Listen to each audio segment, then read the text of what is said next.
Hola, muy buenas a todos, bienvenidos a otro programa de estos nuestros, Tiempos Difíciles. Y hoy tenemos un tema que a mí personalmente me gusta mucho. Además estoy muy bien acompañada porque en el primer programa estaba con poca gente, hoy tengo más gente para que opine. Y hoy vamos a hablar de los desafíos del cambio climático. Voy a presentar, a partir de mi izquierda, tenemos con nosotros a Enric Bataller, que es portavoz de Cambio Climático de Compromís. ¿Qué tal? Muy buenas. Hola, encantada de teneros aquí a todos, por supuesto. A Carmen González, ella representa al Partido Popular. Aquí a mi derecha tengo a Ricardo García Mina, que viene en representación de PSOE. Y por último tenemos a Juan López de Uralde, portavoz del Cambio Climático de ECU. Muchas gracias a todos por estar aquí. Y bueno, yo quiero, primero de todo, que me hagáis como una valoración de por qué existe o por qué se necesita una ley de cambio climático. Ricardo, voy a empezar por ti. Muy bien. Bueno, pues una ley de cambio climático es la consecuencia de aplicar lo que se sabe científicamente que está ocurriendo, que es el calentamiento de la Tierra, produciendo una serie de impactos que derivan la necesidad de llevar a cabo una acción política, ¿no? Y esa acción política necesita un marco de referencia a través del cual se regulen todas las acciones que desde la sociedad se pueden impulsar, desde la industria, desde la ciudadanía, desde los usos domésticos, para mitigar, ¿no?, los impactos más negativos que este calentamiento de la Tierra produce, ¿no?, en la vida cotidiana, ¿no?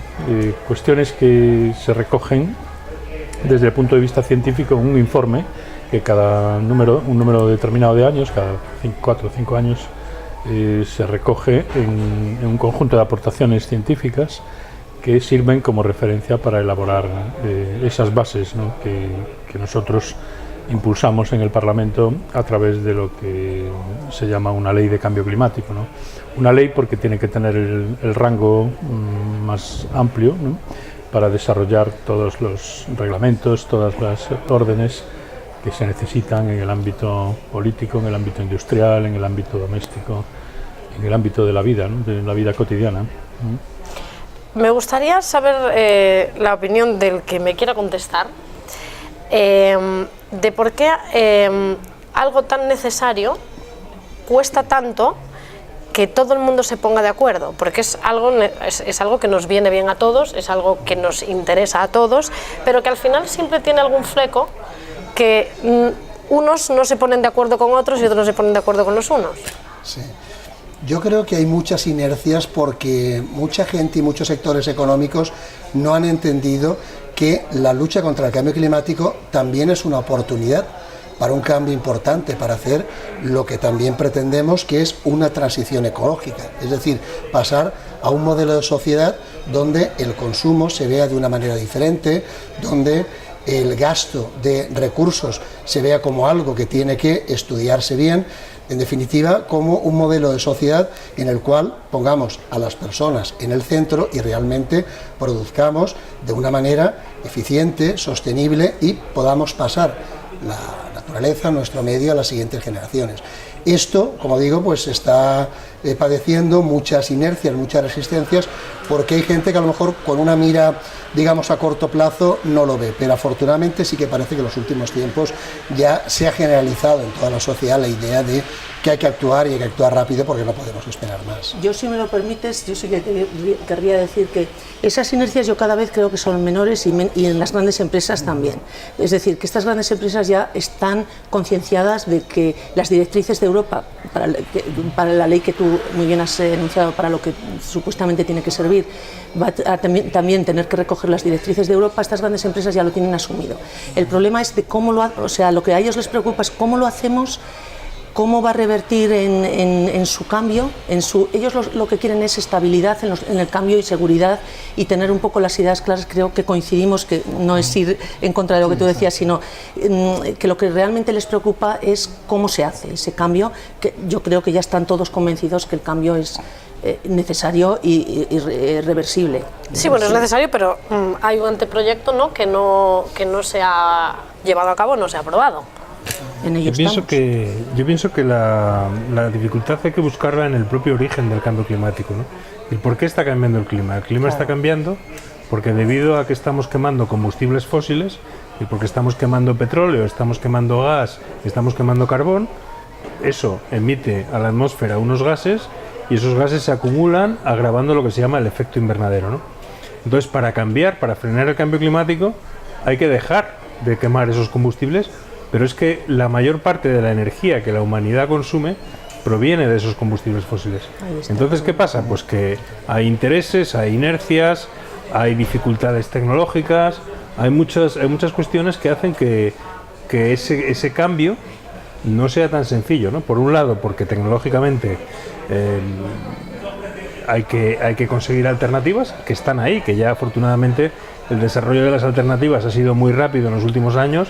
Tenemos energía solar, tenemos energía eólica ya muy eficiente, ya capaz de competir, pero luego además hay grandes sectores industriales que defienden seguir utilizando esos combustibles. Es decir, cuando se plantea una directiva, por ejemplo, para la reducción del uso de gasolina por el vehículo, pues inmediatamente la industria del automóvil salta para intentar evitar que eso vaya para adelante y así sucesivamente. Es decir, que hay intereses concretos que impiden que esto vaya para adelante. ¿Qué pasa en España?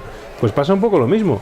Cada vez que desde el gobierno de turno, el ministro o la ministra de Medio Ambiente de turno habla sobre la necesidad y pone sobre la mesa la necesidad de avanzar en una ley de cambio climático, inmediatamente los sectores afectados, entre comillas, transporte, industria, agricultura, saltan y bueno, pues la acaban liando y es lo que está pasando en España, yo creo. Pero yo no creo que sea por liarla en sí, sino por la búsqueda de qué se pone. O sea, pero yo creo que la gente sí que lo ve como una oportunidad y que lo va a seguir viendo como una oportunidad y las industrias irán cambiando en la medida de que cada vez las eólicas, las solares sean más eficientes todavía más, pero yo creo que ahí todavía hay mucho terreno de investigación y se va a ir mejorando, pero yo creo que la gente lo que quiere es bien, vamos a cambiarlo, pero ¿cómo?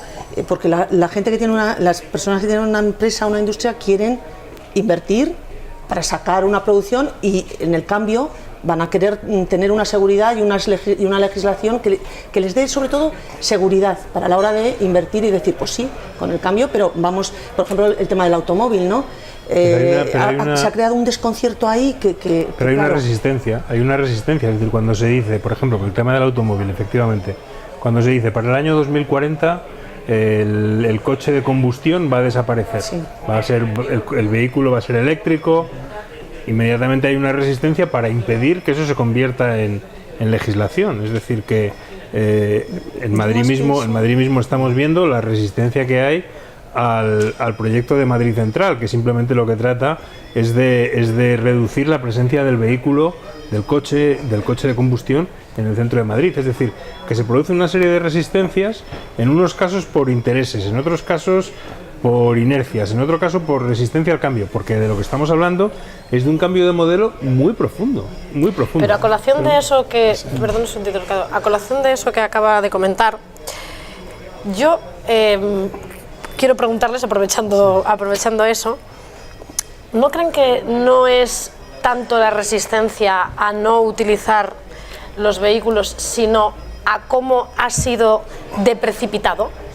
Porque todo tiene que tener un proceso, creo que todo tiene que tener un proceso y no se puede decirle a alguien, por ejemplo, a alguien que trabaja con una furgoneta que acaba de comprar hace 5 años, no puede decirle que ahora no puede repartir en el centro de Madrid. Totalmente de acuerdo. Entonces, primero habrá que tener una infraestructura para después poder llevar esto a cabo. Pero déjame dar una información. Déjame dar una información, Ricardo, y luego te permito todo lo que quieras. No, mira, el plan de Madrid Central, ¿sabes quién lo desarrolló y quién lo pensó? Gallardón. Es decir, es un plan que en origen, en su concepción... Pero no está bien pensado. Bueno, y te voy a explicar por qué ahora. No, pero déjame terminar.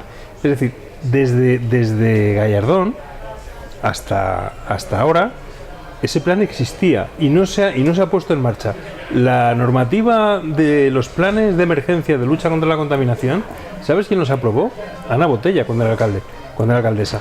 Pero nunca se pusieron en marcha. Entonces, ¿qué pasa? Que ahora Manuela Carmena está poniendo en marcha planes que se habían pensado teóricamente hace mucho tiempo, pero que no se ponían. Entonces se dice, no, es que esto es muy precipitado. No, no es muy precipitado. Lo que pasa es que ha pasado mucho tiempo sin que se hiciera nada. Entonces, el que intenta hacer, pues se le critica. Pero yo creo que, desde luego, desde mi punto de vista, es muy importante el que esos planes se pongan en marcha, Claro, que se vea los pros y los contras y que luego vaya mejorando. Pero hacer un plan para meterlo en un cajón, como hizo Gallardón, pues para eso no nos Pero hay vale que, nada. todo lleva un para proceso. hacerlo también sin calzador, ¿eh? De todas formas, vamos a ver, estamos hablando de Con calzador, intereses, mejor estamos dicho. hablando de precipitación, y los intereses, pues es lógico que los haya, porque cuando desde una iniciativa se pone en marcha una industria de fabricación de coches, de fabricación de cualquier otro producto, y se evalúa por la evidencia la necesidad de mudar a otro sistema, a otro modelo económico, a otro modelo de transporte, a otro modelo energético, pues claro, eso implica que tienes que cambiar, ¿no?, de los modos, y la adaptación a los impactos que tiene el cambio climático tiene costes, y esos costes pues son los que se intentan o reducir o no aplicar, y de ahí surgen las resistencias. Pero ahí está la acción política, ¿no?, la necesidad de la acción política, y nuestra responsabilidad como diputados que participamos en la elaboración de la legislación es precisamente facilitar esa adaptación para que los impactos que tengan sobre las empresas no incidan sobre el empleo, sobre los despidos, sobre los valores económicos, que son los que mantienen un sistema estable y que permiten que la gente disponga de un empleo y sostenga a sus familias, ¿no?, dentro de un modelo de bienestar. Cualquier cambio de modelo económico puede traer riesgos y amenazas, pero para eso estamos los que diseñamos la acción política. Y esa acción política tiene que ser una acción responsable, ¿no?, que identifique perfectamente cuál es el horizonte, cuáles son los escenarios, ¿no?, sobre los que vamos a desarrollar ese modelo económico, y tratar de poner aquella parte del presupuesto público, aquella parte de la acción política, aquellos consensos necesarios para que los cambios y las adaptaciones pues sean sostenibles, ¿no?, desde el punto de vista económico. Pero quizás Yo os daría un dato. España es el país de la Unión Europea donde más han aumentado las emisiones de gases de efecto invernadero desde 1990. Es decir, que vamos muy mal. Y esto es porque, coincidiendo con Ricardo, no ha habido hasta ahora una acción política decidida. Al contrario, la acción política, hemos visto, muchas veces ha sido regresiva, y recordemos lo que supuso el impuesto al sol y cómo eso cortó de cuajo con las posibilidades de crecimiento de la industria solar en España. Necesitamos efectivamente una seguridad jurídica, pero necesitamos que haya una acción política que se crea esto. Nosotros estamos esperando que el Gobierno traiga ya el proyecto de ley de transición energética.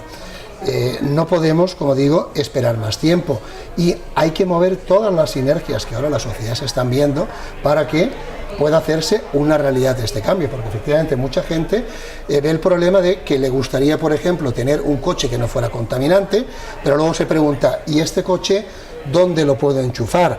¿O con qué baterías cuento para que tenga? ¿Y cuánto cuesta? Claro, todo esto son problemas que lo que nos obligan es a poner en común todo el trabajo industrial, todas las ayudas que se dan, y de luego una política que abarque muchísimos frentes, ¿no? Me vas a permitir, yo no coincido con el tema de que no se ha hecho nada, y aquí tratando de dramatizarlo, voy a leer una frase textual que dice: la decidida apuesta por la descarbonización de la economía que ha asumido la Unión Europea con España a la cabeza. Estas palabras no las ha dicho nadie de mi partido, las dijo las ha escrito Pedro Sánchez en el boletín de 5 de octubre del 18. Entonces quiero decir que sí se está haciendo por trasladar la Agenda 20, de la Agenda 2020 ya se llevaba conseguido el 80%, se ha tratado de estar siempre con toda la normativa europea, de trasladarla a España, y creo que nos queda mucho por hacer, claro que sí, muchísimo, pero también no soy partidaria de estas teorías de que no se ha hecho nada y que estamos no son palabras, repito, del Partido Popular. Y en cuanto a lo que has comentado tú, que estoy totalmente de acuerdo, de que para eso estamos los políticos, para legislar, te hago una pregunta: ¿no crees que en este tipo de actuaciones que estamos para crearlas, es mejor unas iniciativas incentivadoras que no punitivas? Es decir, a la hora, por ejemplo, y sigo con el tema de los coches, ¿no? Se va a castigar al que tenga un coche diésel, que a lo mejor hasta lo tenéis alguno de vosotros, o sea, porque es así, porque no lo compraba, porque era más económico, y se va a castigar ¿No será mejor decir, vamos a dar un incentivo, un plan Renove, o un plan que motive que tú, que sabes que te va a costar algo más caro el coche eléctrico, digas, pero me compensa, ¿no? Y de la misma manera el plan de Madrid, no creo que nadie estemos en contra, y de hecho lo has dicho muy bien, el Partido Popular también estaba a favor de... Pero comentaste tú el tema de hacerlo los comerciantes, es decir, que lo hagamos de tal forma que económicamente no revierta en perjuicios y que sepamos utilizarlo como una oportunidad, que lo comentabas también tú al principio de... De todos modos, ¿no creéis, esto es una duda mía,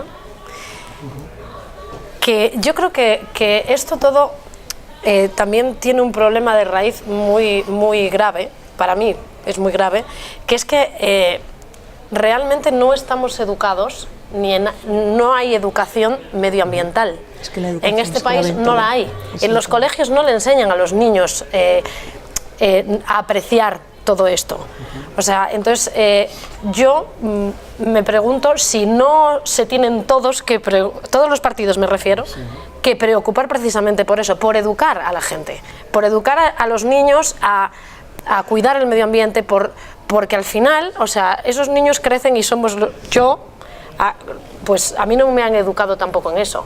Ahora, ¿qué nos interesa más? Porque tenemos hijos y vemos que todo está yendo a peor, que hay unos cambios de temperatura, que hay una contaminación increíble en Madrid y que...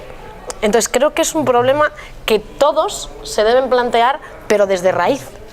Yo, un poco por alusiones, ¿sabéis? Sobre el Yo tema educativo. Perdonad, no tiro.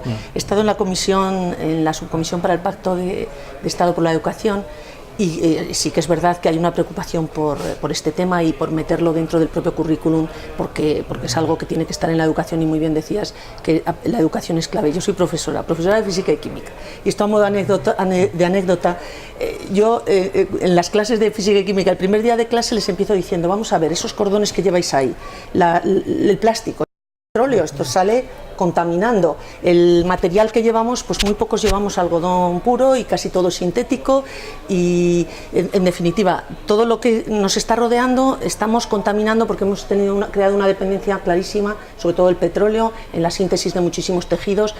Vamos a ver cómo nosotros vamos quitándonos un poco esa dependencia, pero yo en cierta manera discrepo en que yo creo que los chavales ya cada vez sí que están más concienciados, o sea, te lo digo desde mi experiencia de Claro, lo sabrá usted mejor que yo. hombre, Yo, hombre, desde lo que yo veo... Carla, por supuesto. Carla, el tema educativo también hay una cuestión. El tema de la educación formal no es suficiente, no solo consiste en educar a los niños. Hay que en la educar en escuela. casa también. Pasamos un 3% de nuestra vida en la escuela o en entornos educativos, por tanto no puedes reducirlo solo a la escuela. Me refería en general, La educación me refería a la ambiental educación tiene que formar parte de todos los la vida contextos de la cotidiana, vida, sí. de manera transversal, y debe de formar parte del mundo de la empresa, tiene que llegar a la industria y tiene que llegar a la vida cotidiana. Pero yo sí que estoy de acuerdo, en la necesidad de incidir mucho más en la educación. Es verdad que hay una serie de cuestiones que muchas veces yo me he preguntado, ¿no? Y es que ¿por qué la conciencia ambiental, por ejemplo, en el centro y en el norte de Europa es mayor que en España, ¿no? Yo creo que solo puede ser debida a la educación. No puede haber otra razón, porque los problemas son de distinta índole, pero problemas ambientales hay en el norte y en el sur, ¿no? Entonces yo creo que tiene mucho que ver con la educación. Ahora bien, estando de acuerdo en eso y la necesidad de incidir, también decías, y con razón, que tenemos prisa. El problema del cambio climático, a diferencia de otras cuestiones, de otros problemas, de otras luchas, es que el tiempo va en contra nuestra. Recientemente el panel científico de Naciones Unidas ha dicho que si no cambiamos la tendencia en una década, es decir, ponen el año 2030 como umbral, realmente va a ser muy difícil frenar un cambio climático muy drástico, mucho más de lo que ahora tenemos, ¿no? Entonces ese es el problema, que jugamos por un lado con la necesidad de trabajar la educación, pero al mismo tiempo, y de que la industria se adapte, que las empresas se adapten, pero al mismo tiempo la urgencia de hacerlo de tal manera que la acumulación de gases en la atmósfera, que está creciendo tanto, pues se pueda frenar, porque en este momento el problema es que año tras año estamos batiendo récords de concentración de CO2 en la atmósfera, de emisiones de CO2 a la atmósfera, seguimos aumentando las emisiones. ¿Y eso qué supone? Pues que año tras año tenemos cada vez en los informativos, cada vez más escuchamos, ha sido el mes más cálido desde no sé qué, ha sido el mes menos lluvioso de tal. Entonces, hay que actuar y hay una urgencia para hacerlo, ¿no? ¿Y por qué hay...? Esto os lo pregunto a los cuatro, porque me llamó la atención y no sé exactamente dónde lo leí, pero yo sé que lo he leído. He leído que todo esto que llamamos cambio climático, los cambios de temperatura y tal, que todo es cíclico. Y que todo va a volver, igual que pasa ahora, pues que el clima es más cálido, que de repente no llueve, que todo es cíclico, entonces que todo va a volver otra vez a su ser, así sin que nosotros hagamos nada. Ojalá. Bueno, no creo que haya conocimiento suficiente para afirmar con rotundidad esos ciclos, ¿no? Reversibles, ¿no? Yo más bien pienso que hay una evidencia científica que es de la que tenemos que tener como base, y esa es la evidencia que marca el informe de Naciones Unidas, formada por un panel de más de 5.000 científicos que hacen aportaciones desde más de 100 países de todo el mundo. Yo creo que ese es el marco de referencia y ese es el que debe servir. Y yo, por profundizar un poco más en la precipitación, no hay tal precipitación. Hay, lo que comentó ahora Juancho, hay urgencia de resolverlo, porque hay urgencia también de acoplarse a la evolución con la que la Unión Europea está llevando el ritmo de la adaptación y de la mitigación de los impactos que ya está teniendo el cambio climático. Es decir, no es algo que va a venir, ¿no? Es algo a lo que ya tenemos que adaptarnos, y es algo a lo que ya tenemos que empezar a poner dinero, ¿no?, en los países menos desarrollados, para producir menos contaminación y para reformar las tecnologías que en este momento producen la cantidad de gases de efecto invernadero, ¿no?, que producen ese calentamiento, ¿no? Ese calentamiento que es dañino a efectos de inundaciones, a efectos de agricultura, a efectos de la vida cotidiana, ¿no? Los tiempos, las estaciones se adelantan, ¿no? Y todavía no están bien medidos todos los impactos, que vienen más cosas, ¿no? Y lo veremos en el informe del panel de Naciones Unidas. Por tanto, quiero decir, no hay precipitación. Además, si no la hubiera, pues estaríamos también abonando multas, ¿no? Porque también tenemos unos compromisos como país, ¿no? Y si no los cumples, pues tienes que abonar multas millonarias que no tiene por qué repercutir el erario público, ¿no? Ahora que dices... Indudablemente hay unos ciclos naturales, eso es indudable, pero lo que está ocurriendo ahora no es consecuencia de esos ciclos naturales, sino que a los ciclos naturales estamos añadiendo, como consecuencia de nuestra actividad, unos impactos que hacen que el calentamiento sea mucho más acelerado que cualquier ciclo natural. Es decir, hay un consenso científico prácticamente total de que el cambio climático que estamos sufriendo no es consecuencia de un ciclo natural, sino que es consecuencia de la acción humana y en concreto de la emisión de determinados gases que se acumulan en la atmósfera y agravan lo que se llama el efecto invernadero, que es un efecto natural que permite que haya vida en la Tierra. El efecto invernadero simplemente es que la atmósfera actúa como el cristal de un invernadero y permite la entrada de radiación solar y retiene una parte de esa radiación, y eso hace que tengamos unas temperaturas medias en la Tierra de alrededor de 14 grados que permiten que haya vida como nosotros la conocemos. El cambio, la acumulación de gases hace como si el grosor de ese cristal cada vez fuera mayor y retuviera más calor. Y eso está documentado, digamos, con un consenso científico total.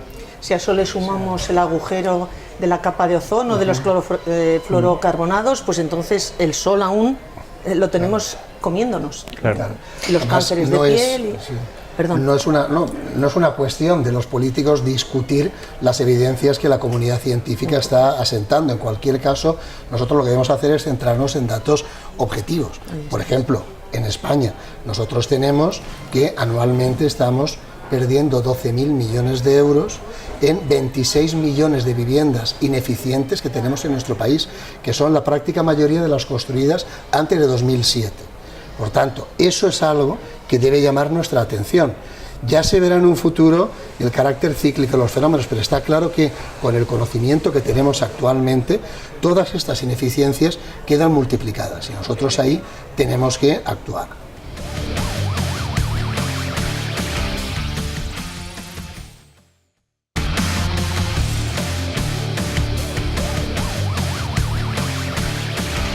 Bueno, pues seguimos aquí con estos amigos que me he echado yo esta tarde, que estoy súper a gusto. Ahora quiero preguntarles, ¿puede España realmente con un modelo energético basado en renovables, o no hay las suficientes infraestructuras, o en realidad nos queda aún camino por recorrer? Si España se pone a dotarse de energía al 100% de energías renovables, en primer lugar lo que sabemos es que el potencial de esas fuentes de energía puede cubrir toda nuestra demanda. Eso es algo que está ya estudiado y reconocido por diversas universidades, por lo tanto el potencial de energía solar y de energía eólica está ahí. Porque tenemos mucho, no tenemos petróleo, pero tenemos mucho sol y tenemos mucho viento. Hay un problema tecnológico. ¿Y los ríos? Pregunto. Y los ríos también aportan una parte, ¿no? Hay un problema tecnológico que es la acumulación. Ese es en este momento el único obstáculo que impide un desarrollo al 100% de las energías renovables de manera inmediata. Sin embargo, es decir, la acumulación de esa energía. Sí. Sin embargo, se está avanzando también, lo mismo que ha avanzado mucho la energía eólica, la energía solar, está avanzando mucho las tecnologías de acumulación, entre otras cosas, por ejemplo, a través del hidrógeno, es una de las posibles fuentes de acumulación, y otras. Es decir, que a día de hoy podemos decir que tecnológicamente es viable en el corto plazo un modelo basado al 100% en las energías renovables. Yo creo que hoy por hoy, no sé, a mí me parece que todavía está un poco difícil, pero bueno, está claro que la investigación va por ahí y vamos a seguir, y en esto estamos todos de acuerdo, pero hoy por hoy yo pienso que aún la dependencia, y sobre todo por la acumulación y por de las energías tradicionales, todavía es muy fuerte, ¿eh? Entonces supongo que paso a paso iremos reduciendo la dependencia de ellas y asumiendo poco a poco, y esperemos que ojalá llegara ese momento. Si ese momento nos gustaría a todos, sin contaminación y unas energías acumulables y unas energías que revierten, pues eso, en conservar el medio ambiente.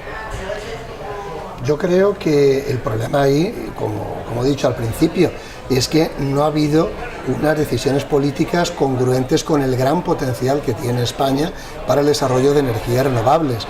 Y esto nos obliga a pensar en unos términos globales. Por ejemplo, en las ciudades. En las ciudades es importantísimo que el transporte público se base en energía renovable, pero para eso quienes legislan tienen que creérselo. Y, por ejemplo, en los presupuestos generales del Estado tienen que poner partidas económicas suficientes para que las ciudades puedan pagar su transporte público, puedan cambiar autobuses a vehículos eléctricos, puedan hacer una renovación de las flotas. Si esto no se entiende, y en España hasta ahora desgraciadamente no se ha entendido, entonces iremos mal, porque lo que hay que entender es que, aunque nosotros estamos hablando de hacer una ley estatal que será como un marco general, pero hay que colocar en España, hay que funcionalizar la administración del Estado con la administración autonómica y con las administraciones locales. Todas estas administraciones son las que pueden trabajar mucho y desarrollar todas estas alternativas. Y por ahí nosotros es por donde entiendo que hay que tirar. Si no se entiende que a las ciudades hay que permitirles que tengan un desarrollo del potencial de la movilidad, por ejemplo, en energía renovable, porque no se les dan recursos económicos para esto, entonces lo tendremos mal. Nosotros abogamos porque hay este apoyo. De todas maneras, ¿por qué en otros países europeos, por ejemplo Suecia, o sea, ¿por qué hay esa mentalidad? Y ya aparte de la mentalidad, que bueno, que es otra, evidentemente, pero ¿por qué ellos sí que logran llevar a cabo todo esto? Y a nosotros nos cuesta tanto. Bueno, como decíamos al principio, siempre hay resistencias, ¿no?, en todos los cambios de modelo, y esas resistencias se van venciendo poco a poco, ¿no? Si hablas con los operadores del sistema, pues te van a decir que sí, que es posible que tengamos que recurrir a lo mejor temporalmente a algún tipo de energía de respaldo o el mix que en ese momento sea necesario adoptar, pero en cualquier caso la dirección tiene que ser clara, y la dirección es una apuesta clara como la que en este momento tiene el gobierno de España, el gobierno de Pedro Sánchez, que es una apuesta por transformar todo hacia energía renovable, porque nuestro país la tiene y tenemos mucha energía solar, tenemos mucha energía eólica, y eso puede llegar a aprovecharse. Otros países que no se consideraba que podían llegar a contar con algo así, pues ya están llevándonos la delantera. China es un ejemplo, sí, ¿no?, que está ya electrificando prácticamente determinadas ciudades, como Shanghái. Recientemente yo estuve en Shanghái dando una conferencia y me he encontrado con que Shanghái, bueno, ya se le llama la ciudad silenciosa, ¿no? Sí. O sea, todo ya está electrificado en lo que es el transporte. de coches privados, ¿no? Y ahí quedan pendientes el transporte de autobuses y algún otro tipo de transporte público, pero está prácticamente electrificado. Y eso, bueno, introduce una serie de cambios y una serie de retos que España, bueno, yo creo que debe asumir, ¿no? Y evidentemente hay que ir venciendo todos estos miedos y resistencias que, como digo, son siempre normales, ¿no? Porque es la percepción de que el modelo puede traer perjuicio, puede traer cambios, ¿no? Que no sean asumibles políticamente o que puedan castigar a un partido en un momento tan volátil, ¿no? En que un partido tiene que tomar decisiones. Pues claro, en este caso yo creo que España lo tiene. Hay un consenso amplio. Yo pienso que es lo que hablábamos antes. Yo creo que es un problema educativo y cultural. Yo viví en Ámsterdam en los años 90 del siglo pasado y ya todo el mundo iba en bicicleta. Sí. Estamos hablando de hace 30 años, es decir que... Pero por eso... Y Ámsterdam es una ciudad en la que llueve y hace frío. Sí. Más que aquí. Pero eso no lo consigues por decreto. Es decir, no es porque hagas un decreto que todo el mundo vaya en bicicleta, es porque la gente se mueve de esa manera, ¿no? Hay en el Reino Unido, pues por ejemplo, el tener carreteras pequeñas para preservar los paisajes es algo que se valora por la gente, ¿no? Aquí parece que tienes que tener una autovía para cada pueblo. Pues yo te digo una cosa, yo en Galicia sigo valorando eso. Cuando voy a Galicia lo que me gusta es ir por las carreteras pequeñas para ver eso, bueno, pero es que aquí no veo. Pero es un tema cultural, es decir, no es necesario que tengamos miles de kilómetros de autovías. Hay otras cuestiones que hay que valorar, ¿no? Nuestro paisaje, nuestros recursos naturales, nuestros espacios naturales, el aire limpio, que además tienen un valor económico también. Ahora afortunadamente ya se empieza a poner valor económico, ¿no? Incluso en vidas humanas. ¿Cuánto cuesta en vidas humanas el aire limpio, ¿no? Pero eso es algo que yo creo que es un tema, lo que hablábamos antes, ¿no? Es un tema educativo, es un tema cultural y parece que afortunadamente ya esa conciencia está emergiendo y ya empezamos a valorarlo más, pero quizás en España hemos tenido como una especie de hambre de desarrollo, por decirlo así, ¿no? Y nos parecía que, bueno, pues tener el coche más grande, la carretera más grande y tal, pues era lo mejor, cuando a lo mejor pues ya empezamos a darnos cuenta que a lo mejor eso no es precisamente lo que nos da más calidad de vida. Yo lo veo así.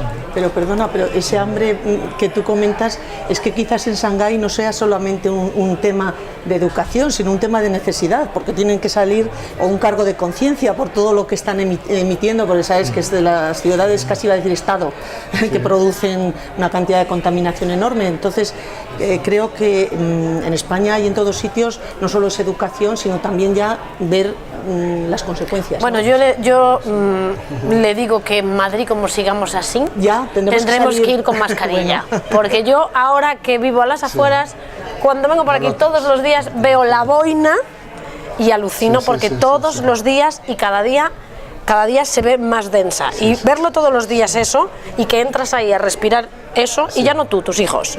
No es agradable, por lo menos para mí, vamos. No es que no sea agradable, es que es insalubre. Es que es insalubre, es que mata a la gente. Es que mata a la gente. De hecho, el otro día hablaba una pediatra y decía que muchos virus, que ahora claro que no se saben los nombres porque ya es un virus, llevas a los niños, ¿no? Y es un virus.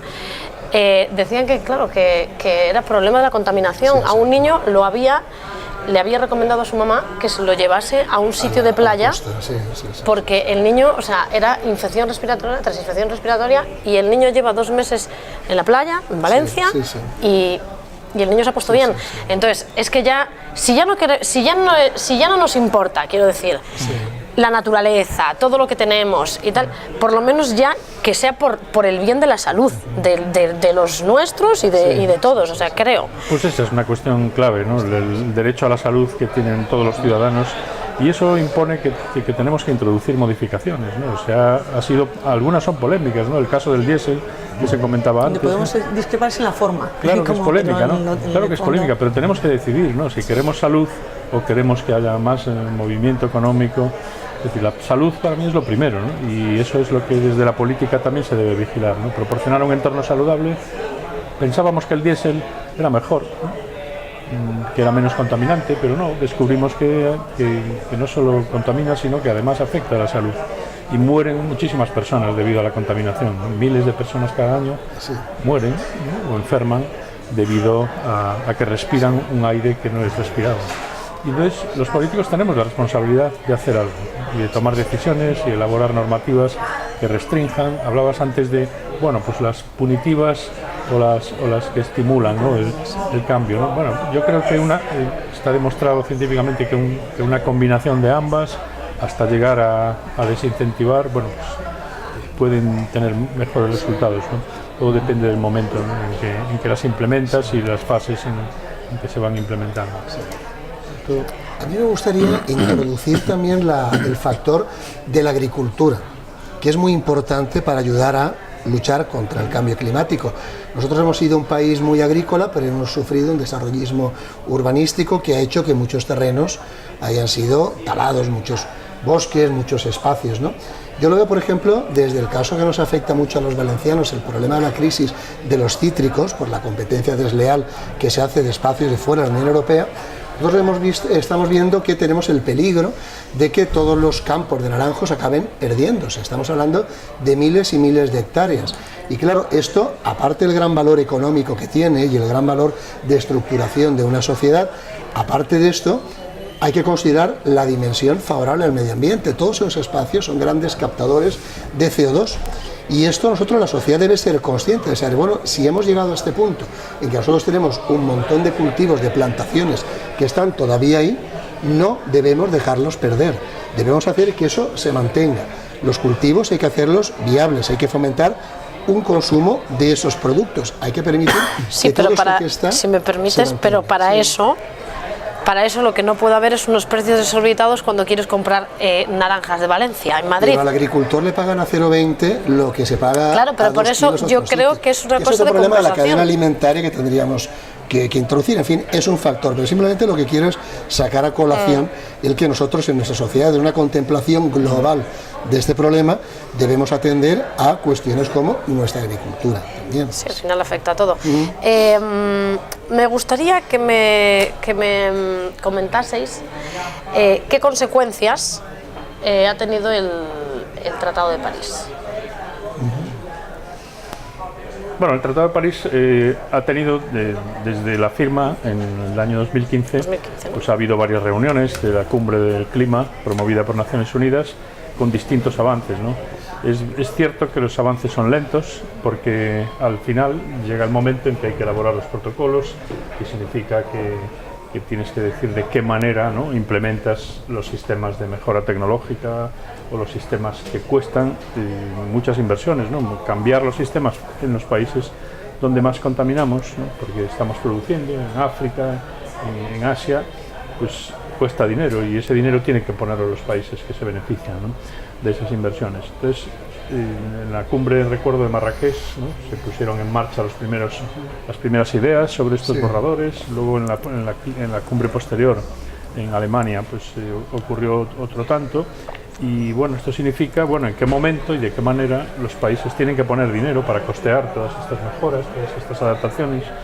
Y bueno, y ahí es donde, bueno, los países se aprietan un poco más la cartera o ralentizan un poco más las entregas o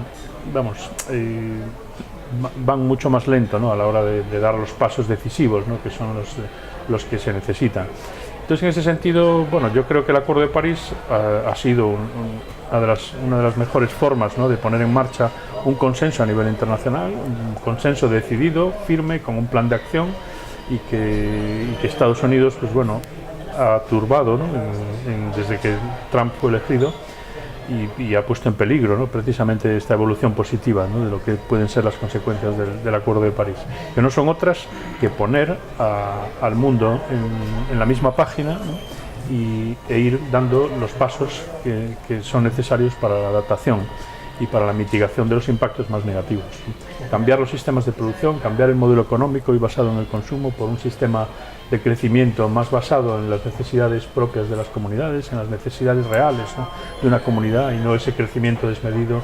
Es una opción, ¿no?, que se está considerando cada vez más frente a la opción de decrecimiento, ¿no?, de no es necesario crecer tanto, no es necesario desarrollarnos tanto económicamente, elaborar productos que respeten más los procesos de fabricación dentro de un contexto de lo que es una economía circular, ¿no? donde todo está conectado y todo tiene sentido dentro de un conjunto que es este planeta, ¿no? Que no tiene, bueno, que está ya muy repetido, no hay un plan B, no hay un planeta B, ¿no? Para irse, ¿no? Por mucho que vayan avanzando las investigaciones, ¿no? de ir a Marte o ir a la Luna o ir a otro lugar, ¿no? Es decir, no hay plan B, hay que resolverlo aquí y hay que poner dinero, y eso significa cambios económicos, cambios en los modelos y también activación, ¿no? En los propios estilos de vida que nos van a permitir cambiar todo ese conjunto de conductas, ¿no? que es lo que forma un estilo de vida, ¿no? ¿Cómo se activa? ¿Cómo se cambia? Bueno, la Unión Europea ha desarrollado estrategias, ¿no? Y el Parlamento ha aprobado iniciativas, ¿no? En ese sentido, cómo se pueden impulsar medidas que contribuyan a activar la necesidad de cambiar de estilo de vida, pues bueno, de implementar huertos urbanos, de volver a esas economías, ¿no? Más próximas de subsistencia, ¿no? que son compatibles con otras más racionales, pero que las economías de producción masiva, pues bueno, traen las consecuencias que están trayendo, ¿no? Un impacto muy negativo sobre las comunidades, con trabajo precario, con trabajo mal pagado, con problemas de salubridad en la fabricación de estos productos, y bueno, todo eso necesita un nivel de concienciación importante que bueno, volvemos otra vez a la escuela, volvemos al ámbito de la educación, ¿no? Pero bueno, en cualquier caso, y ya resumiendo, esa economía circular tiene que ser eso, tiene que ser la interconexión de todo el sistema industrial, educativo, político, económico, y todo trabajando en la misma línea, ¿no? Y todos yendo en la misma página, ¿no? De manera que podamos acabar el libro con un planeta, bueno, mucho más respetable, sostenible. Y yo creo que desgraciadamente la eficacia de los acuerdos hay que medirla en los indicadores, ¿no?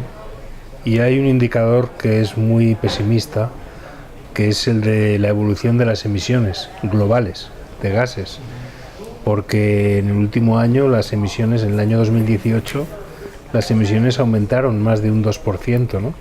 Y en el año anterior aumentaron también, en 2017. Es decir, que yo desde luego en esto creo que hay que ser muy pragmático, y la eficacia de los acuerdos para mí se tienen que medir en resultados concretos, ¿no? Y a día de hoy esos resultados no se están viendo. Es verdad que estamos hablando de un acuerdo global y por lo tanto cuyos efectos no se pueden ver de forma inmediata, pero creo que a día de hoy necesitamos avanzar de forma mucho más rápida y mucho más ambiciosa, porque las tendencias no están cambiando. Yo creo que el valor del Tratado de París, aunque coincido con Juancho que efectivamente los indicadores actualmente no son muy alentadores, pero por lo menos ha servido como aquello de como un acicate para los malos estudiantes, ¿no? Es decir, cuando tú tienes un examen y lo tienes a una fecha fija, pues bueno, tienes que esforzarte. Si no hubiéramos tenido el Tratado de París, si no hubiéramos tenido estos plazos perentorios que nos va marcando, pues posiblemente aquí en nuestro estado no se estaría trabajando como se está intentando trabajar ahora. Entonces es importante, muy importante, que la comunidad internacional se vea toda armonizada con un objetivo común, que se pongan esos plazos y que se sirva como un rasero para medir, para valorar, para cualificar a aquellos líderes políticos que intentan de alguna manera ir por esa senda y aquellos otros que han decidido convertirse en un paria de la comunidad internacional, como por ejemplo el presidente Trump, que ha querido salirse de esta línea, ¿no? Luego ya sus respectivas sociedades ya pasarán la factura y ya le pondrán nota, pero por lo menos tenemos un elemento de valoración común y eso creo que políticamente es importante. Yo creo que es importante en la medida en que hay un consenso de aceptación de las medidas que se proponen y de los estados, es decir, de los estados, independientemente de los partidos que los estén gobernando en cada momento, de tal forma que, como muy bien dices, independientemente del partido que esté gobernando, va a tener que cumplir unos a los que se ha comprometido ese estado y que tiene que cumplir, y que por tanto yo creo que es un avance, independientemente también de que haya países que no lo estén cumpliendo, ¿no? Pero ese compromiso por parte de los estados, al margen de los políticos del color que sean, que los estén gobernando, me parece muy importante, y algo estamos avanzando y vamos en positivo, o sea. Pero algo y que es una- entonces, si aquí todos estáis así, tan de acuerdo en todo, ¿por qué cuando llegáis y tenéis que hacer las cosas no os ponéis de acuerdo? Hemos Por dicho que en el favor. fondo sí, pero los tiempos, las formas Sí. y el modo, ¿no? Eso. Pero es que al final, y lo dice un humilde periodista que no tiene nada que ver con esto y no puede cambiar las cosas como podéis vosotros, al final da igual la forma. Lo importante es cambiarlo, y el que tenga en este momento el poder, pues el resto, al final, cuando uno rema a favor, ¿no? Pues al final a todos le va bien. Entonces, no entiendo que algo tan necesario, que algo que nos preocupa tanto, que les preocupa tanto y que a un gobierno le tiene que preocupar, ya es lo que hablábamos ahora mismo. Ya estamos hablando de salud de gente, y que no se pongan de acuerdo entre partidos, me parece un atraso. Bueno, el acuerdo llegará, vamos a ser optimistas, el acuerdo llegará. No, pero quiero decir que entre ustedes, al final, pues bien por intereses, bien por lo que sea, bien por un poco de bueno, es que lo está haciendo entonces no lo voy a aprobar yo del todo. Al final, hacen que todos nos retrasemos en todo esto. Entonces quiero que me expliquen por qué al final no hay un consenso entre ustedes. Que me lo expliquen a mí, no, que se lo expliquen a la audiencia, al público. Bueno, quizás es verdad que sí, que hay un consenso importante, ¿no? Como el consenso que hubo para poner en marcha la necesidad de que hubiese una ley. Y esa ley, pues bueno, a la hora de empezar a hilar por lo menudo, pues entonces empiezan a aparecer diferencias que unas hacen relación a los tiempos, pero otras hacen referencia Con a todo planteamientos acuerdo, ideológicos claro. verdaderamente claros, ¿no? De qué es el agua, por ejemplo, ¿no? O qué es la energía y cómo debe de administrarse y qué tipo de modelo, ¿no? Es el más apropiado. Porque cada modelo favorece unos intereses u otros, ¿no? Y ahí aparecen diferencias y presiones y lobbies en los partidos. Pero una cosa que preocupa mucho a la Unión Europea, ya que hablabais antes de indicadores y en relación precisamente con la necesidad de que los políticos nos pongamos un poco en función de la efectividad y la eficacia, es la resistencia que observan desde la Comisión Europea a que muchos municipios o muchos departamentos gubernamentales sean evaluados, ¿no? en cuestiones ambientales. Claro, políticos siempre respondemos, bueno, a mí ya me evalúan en las urnas, y tal, ya son los ciudadanos los que evalúan en cada convocatoria política, pero no, es necesario introducir un sistema de indicadores que permita evaluar la eficacia de la acción política en cuestiones muy concretas, de tipo energético, de tipo No me estás contestando lo que transporte y tal. Y eso lleva, ¿no?, a la necesidad de replantear, ¿no?, el consenso político basado en indicadores y basado en la implementación de un sistema de indicadores que permita ceñirse y que permita que el político, lejos de escapar a la táctica política, ¿no?, que beneficia a su partido, pues se junta más al resultado de lo que es una evaluación y que es algo de lo que no puede escapar, ¿no? Una evaluación negativa de un programa, pues se aconseja que ese programa se quite de la circulación y se sustituya por otro. Yo es que creo que el consenso está sobrevalorado. Es decir, aquí el problema no es... El problema es por qué no hay consenso. No, el problema no es ese.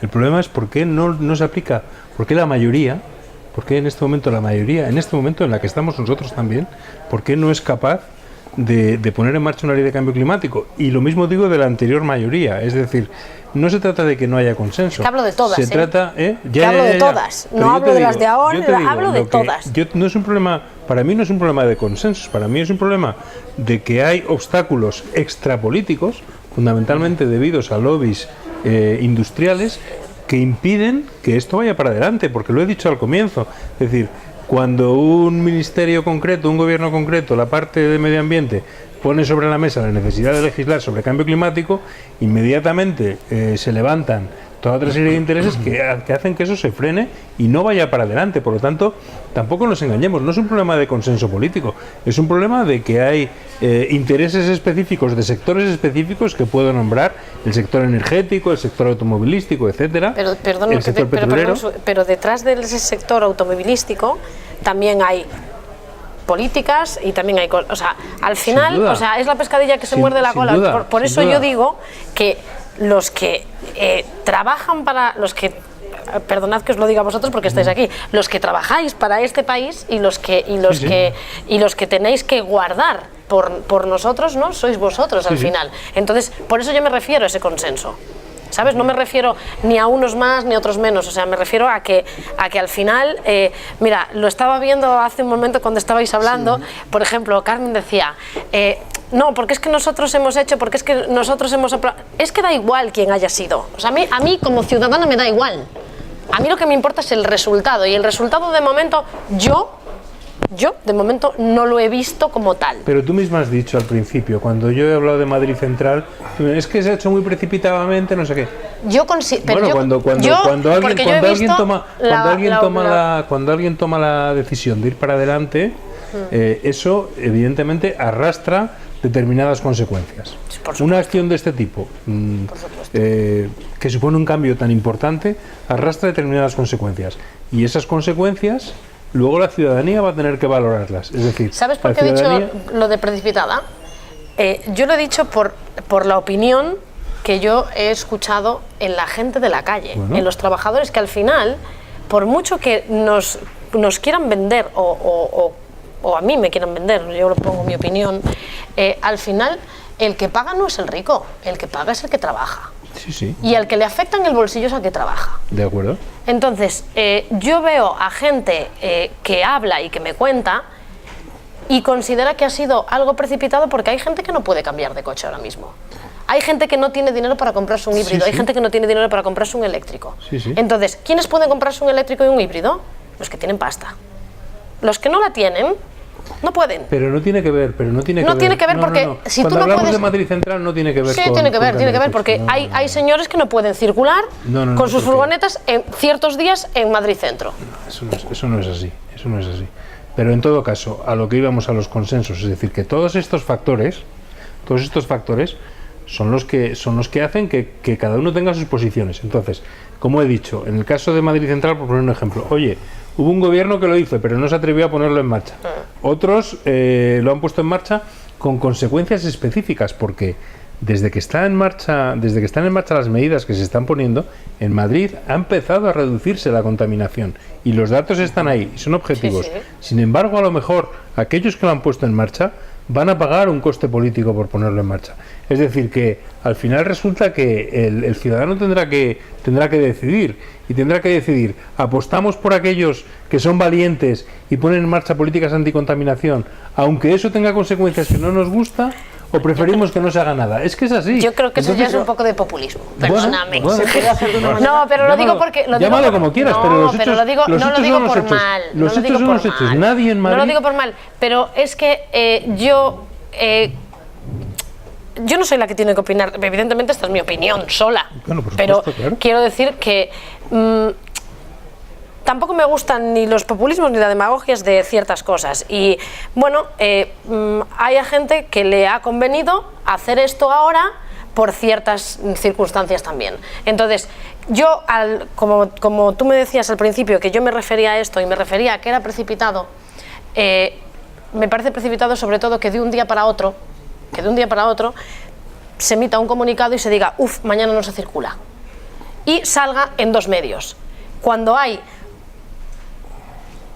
no sé cuántos millones de coches circulando al día siguiente, que la mitad no se ha enterado, pero están multados. A mí eso no me parece bien.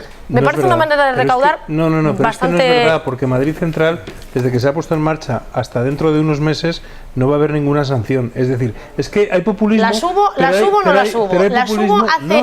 El primer día que se emitió... Con Madrid Central no, cuando aquí se prohibió... Cuando se impusieron...